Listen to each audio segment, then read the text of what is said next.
Ano ba gagawin? Kailangan natin ang mga Amerikano. Lusubin natin sila. Tama!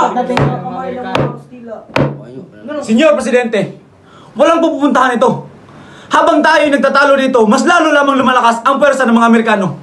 Lusubin na natin sila habang kakunti pa lamang sila. Kahit ikamatay ng karamihan sa atin, mapapalayas natin sila sa Maynila at mababa sa atin ang Intramuros. 3,000 lamang ang mga Amerikano. Madali lang natin silang mapapatarsik sa bayan na ito. Pinadala ko na sila Arguelles at Belcamino para may pag-usap ng kapayapaan kay General Ortiz. Pinaglalaroan lamang nila tayo. Ang balita ay may paparating pang 7,000 sundalo magpapalakas sa kanilang puwersa. Tignan nyo, tama si General Luna. Kailangan natin kumilos. Kung Espanya talaga ang kalaban ng mga Amerikano, bakit hindi sila makikipagtulungan sa atin? Bakit pinipigilan nila tayong pumasok sa Intramuros? Sangayon ako sa inyo, Senyor Paterno. Mas pinipili ko ang kapayapaan. Bulag! Sa halip nandito tayo ngayon na nakaupo, doon sana tayo sa labas nanganganap ng mga armas. Humuhukay ng mga penyeras. Tinuturuan ng mga kababayan natin kung paano lumaban. Huwag kayong maniniwala sa mga matatamis na salita ng mga Amerikano. Walang puwang ang bulag na gamitin ito. Kaaway din ng Amerika ang Espanya. Kaaway ng ating kaaway ay tinuturing niyong kaibigan. Kinalaban ng Amerika ang Espanya. Sa Cuba, sinakop nila ang Cuba. Hindi. Tinulungan pa nila ang Cuba sa sakupin ang Amerikano. Wala tayong dapat ikabahala. Bigyan naman natin ng kapayapaan ang ating mga sarili. Negosyo, kalayaan, bayan ng sarili, pumili ka! Kilala kita. Kasali ka sa gobyerno sibil ng Kastila at ng mga ibang Espanya. Lumipat ka agad ng mga bakod.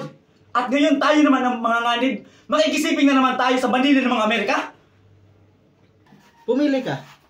Lamay o interes? Tao naman tayo. Pendihadas! Sa ngayon, kakampi pa natin ang Amerika. Nangako sila sa atin sa Hong Kong. Gagawin lahat ng Amerika, maunahan lamang niya ang mga ibang bansa na may pagnanasa sa Pilipinas.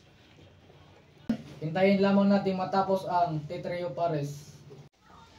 May delegado ba tayo sa Paris? O tagapagmasid man lamang? Para kayong mga birhen na naniwala sa pag-ibig ng isang puta!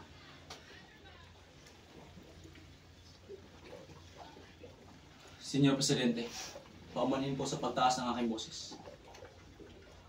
Aminin ko, may batayan ang pagdududa ng lahat. Hindi masama maghintay. Ngunit masama ang palakasin ni General Luna ang pwersa ng ating militar. Mga Ginoo, pagdasal natin ang kapayapaan. Ngunit ipahandaan natin ang digmaan.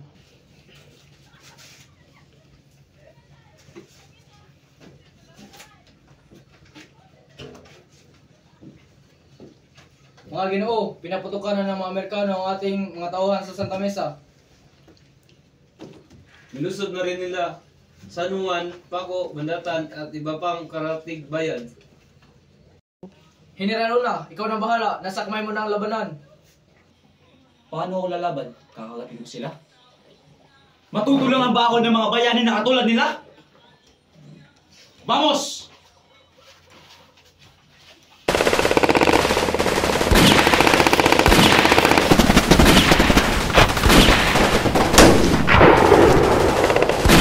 Huwag niyo sayangin bala! Fuego! Sayang ang bala! Wala kang atras! Fuego! Fuego! General! Nasa pangalit ang ikalawang hanay! Mapadala ka ng mensahe sa kawit kay General Hanonilo. Kung mga yan may makalagpas sa kabilang hanay. Huwag kayong matatakot!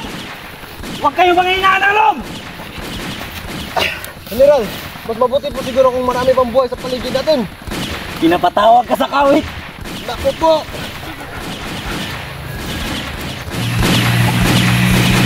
Hoy! Saan kayo pumunta?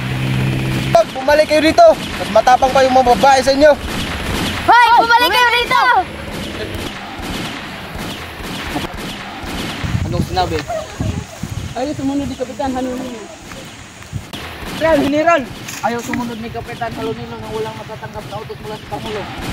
Gusto ko makiwan ka dito. Ipagtanggol mo muna dito. Okay. General! General! Putang ina!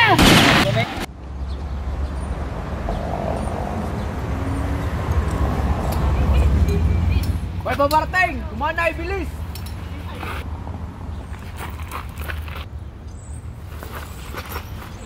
Snap! Tignan itong mga taong ito. Nasaan si Manolino? Nagsisimatayan ng inyong mga kasamahan. Naglalaro pa kayo ng mga baraha. Nasaan ang inyong kapitan? Kumayo kayo ng maayos. Pag kinakausap kayo ng General. Nasa loob po si Kapitan. Kuman, bawian mo mga armas ang mga sundalong ito at tanggalan mo ng ranggo.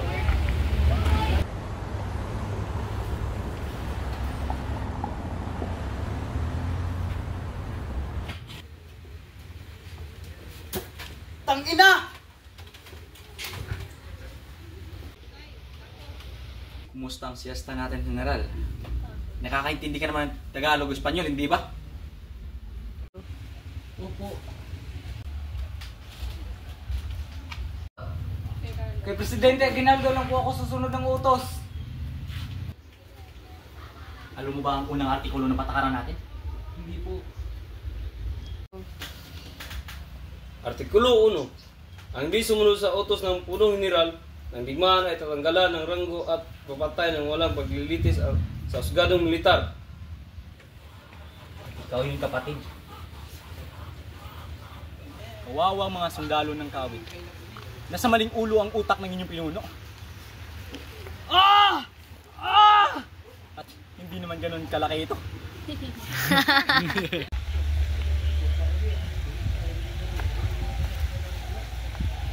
Kuman, General, balik na tayo sa kumaan.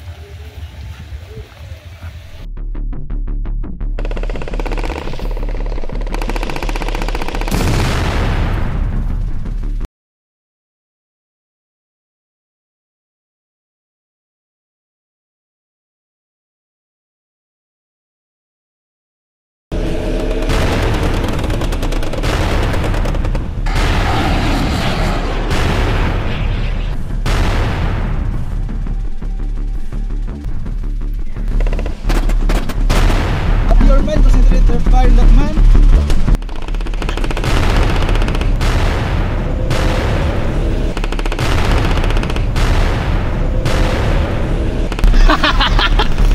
Mga Amerikano, mga gunggang! Did we get him? Not sure, General. Looks like he's still alive, sir. Damn it. General, tignan mo sila. I think we lost too many man. Retreat! Retreat! Buhay ang Pilipinas! Mabuhay! Buhay ang inang bayan! Mabuhay! Hoy, sundalo! Bakit napakakaba ng iyong buhok? Mabingi ba kayo? Pagkabalik ko mamaya, dapat nakapagpagupit ka na. Kung hindi, babarilin kita! Senyor Presidente, bakit ka nandito? yan din ang gusto kong itanong sa'yo. Pinadalhan ako ng telegrama ng Presidente. Nasaan siya? Biyerno. Umalis? Bakit niya ako pinatawag? Bakit ikaw ang nakaupo sa upuan ng Presidente? Kung may lingal ka lang, hinamon sana kita ng duelo. Subukan mo! Di ako atras!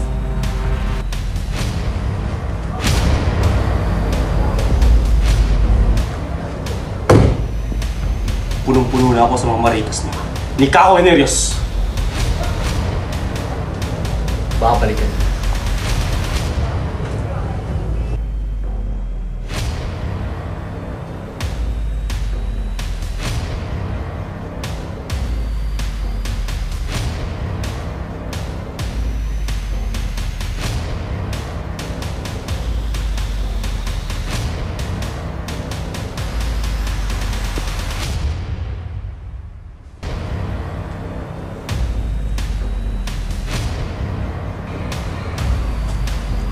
Ikaw, di ba pinakulong na kita? Ba't pinalaya ka nila?